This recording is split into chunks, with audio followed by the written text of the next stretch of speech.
Yo, what is up guys? It's me exactly back bringing some more daily NBA news. I was extremely busy yesterday and didn't have time to go through the comments, but I did right before I pushed record. And because I'm wearing my hat for it, a lot of you guys think there's something wrong, that I got the LeBron James, Kevin Durant going up on top of here. It ain't that bad. It hasn't gotten to that level yet, so just know that. Also, I want to know, if you had to choose between having the hair of LeBron James and Kevin Durant, which one are you taking? Honestly, I think I'd rather just go bald. Anyways, thank you for coming back once again. As always, you guys are the real MVPs, and if you're new here, if this is your first time, then welcome. You are also greatly appreciated. Make sure that you smack that sub button and hit the bell as well so you can stay up to date with everything that goes on in the NBA on a daily basis. But now, let's take a look at everything that is going on in the NBA. But first, a quick word about this video sponsor, athleticcases.com. Basketball, baseball, football, or soccer, no matter what the sport, you guys can now rock your favorite player on the back of your phone. Use the promo code ZACHLEE for 10% off your order. Links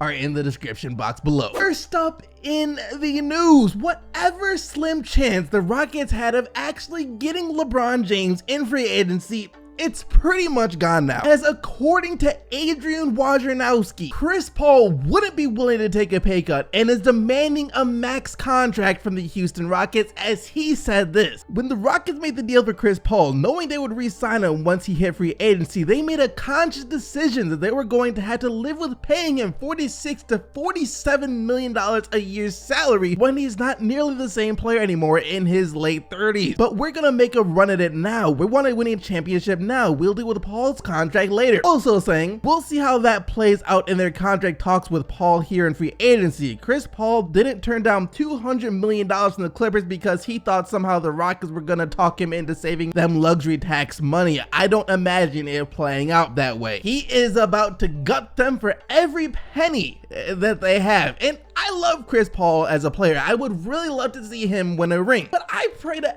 everything that the Houston Rockets aren't considering giving this man a 5-year max deal, because Chris Paul is already 33 years old. And if we do some basic math here, that means if they give him a 5-year deal, they'll be paying him, like Woj said, $40-something million a year by the time he's 37 and 38 years old. They will be shooting themselves in both feet, the kneecaps, and the elbows with a deal like that. I honestly think anything more than a 3-year, like $100 million deal would be a huge mistake for the Rockets or any other team for that matter. Next up in the news, Trae Young held another workout with the New York Knicks yesterday, and he's rumored to be coming back again right before the NBA draft too. And guys, it's really sounding like Trae Young is about to be a member of the New York Knicks, assuming he makes it to the Knicks, who had the 9th pick in the NBA draft. As after his second workout with the New York Knicks, the president of basketball operations for the Knicks, Steve Mills, had this to say about Trae Young. He's an intriguing player, intriguing talent. Trae is a little bigger than he looked on the court. We look at what he did with the players he had around him and what he did at the start of the season. You have to say this guy has a chance to be a special player. Also saying, when I got to see him play at the tournament the first time I saw him live, I was really impressed with the way he moved the basketball. He sees everything on the floor. He's willing to release the ball and get it into a fast break. It was really impressive. So he, like all of the other people who are fans of Trae Young's game, were saying you can't blame him, but the second half of the season he had during the NCAA season, because he had some trash teammates around him. Other teams were like, look, in order to beat them, we just had to stop Trae Young. So they focus all their efforts on Trae Young, and you know, of course, that's gonna make him look worse during the second half of the season. So take into account that he will now be surrounded by actual NBA talent, he can look like first half of the season Trae Young all over again, which is fair to think. And I mean, this was just like the last bit of proof that we needed to know that the New York Knicks are going to draft Trae Young, assuming that he is still there with the 9th pick. For our next story, if Klay Thompson re-signs with the Golden State Warriors, I will first of all applaud him, but at the same time call him absolutely crazy, because not only would that show some real loyalty, but also that he values winning a heck of a lot, and I mean a heck of a lot more than money, because we got reports yesterday saying that if Klay Thompson were to sign an extension with the Golden State Warriors, he would have to take an $86 million pay cut. Thompson wants to stay in Golden State isn't groundbreaking. He said so numerous times, even noting he might take a discount, but an extension would mean a massive discount. His max on an extension will be $102 million over 5 years. If he lets his current contract expire and re-signs in 2019 free agency, his max projects to be about $188 million over 5 years. Now, there is no way on this earth that Klay Thompson takes a 5-year, $102 million extension. That's like Jakeem Noah money. Now, it's true that he did say before that he'd be willing to take a little bit of a discount to stay with the Golden State Warriors, but we're talking about $86 million here. That's not a little bit of a discount. That's a half off blowout going out of business sale on Klay Thompson. So you will not see any news about Klay signing an extension with the Golden State Warriors. Instead, he will hit unrestricted free agency, in which case the Warriors will then have to enter a bidding war with Klay Thompson amongst the other teams. Basically, every other team in the NBA, they'll be trying to lure him away from Golden State. And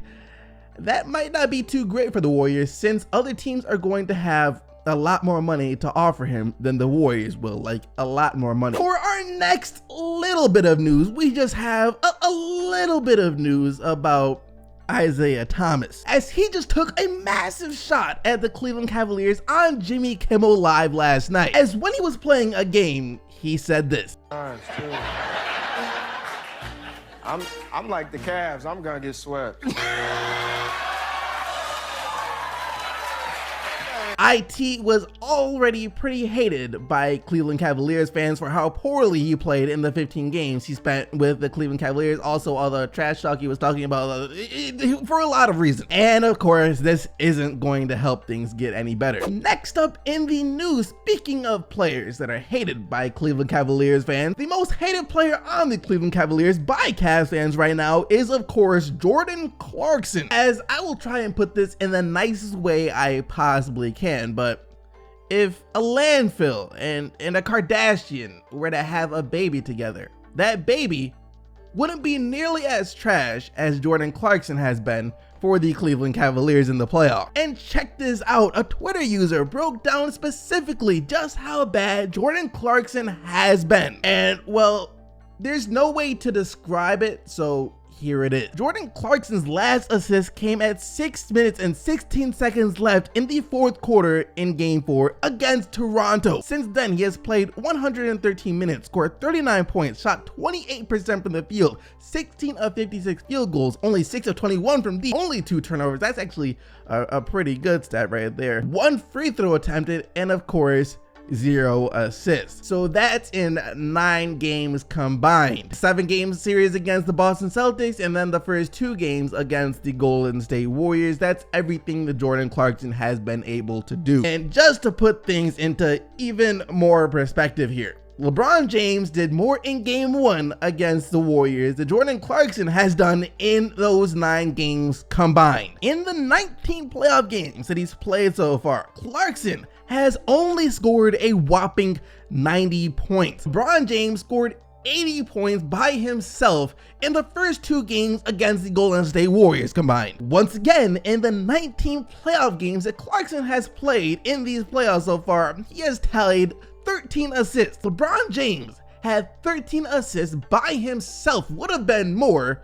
had Clarkson been able to hit some shots in Game 2 against the Golden State Warriors. I used to really like this guy when he was in LA. I thought he could be a really nice piece for the Cavs and a really nice piece for anyone coming off their bench. But to say that he fell off a cliff when he arrived in Cleveland would be a dramatic understatement. Anyways, that brings us to the question of the day. Why do you guys think Jordan Clarkson is complete trash? Why did he go from actually looking pretty good in LA to actual trash in Cleveland? Let me know down in the comment section below. But that is going to do it for today's video. Hope you guys enjoyed. If you did, be sure to smack that like button and subscribe to the channel so you don't miss out on more daily NBA news. Thank you once again for watching. I'll see all of you right back here tomorrow. But until then, keep getting the buckets, Team IC, and I am out of here. Peace.